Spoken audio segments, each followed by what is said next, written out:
මේ තමුසේ මොකටද ඔය අර මොන්ටිසෝරි අම්මලාට මැසේජ් දාලා තියෙන්නේ තමුසේට ඔබ කරේ අම්මක් තියෙනවද? මං කාටද මැසේජ් දැම්මේ? ඇයි ළමයාට මොන්ටිසෝරි අම්මලාට මැසේජ් දාන්නේ?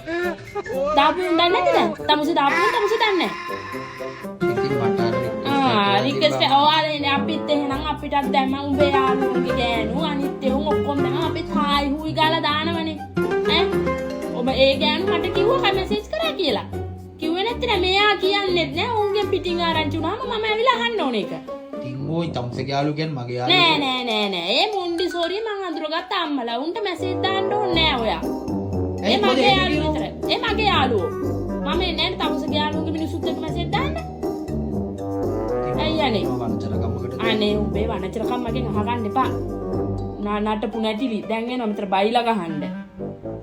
මොකටද බලන් ඉන්නේ? ඇයි බලන් ඉන්නේ මූණ දිහා? පෙරහැරක් කරනවද මූණේ?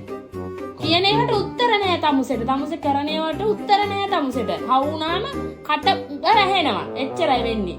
ඔක්කොම වැහිලා එතකොට. මීට කතා කරන කැතෝ. කතා කරන්නේ තමුසල කරන්නේ ඔහොම තමයි කතා කරන්න ඕනේ.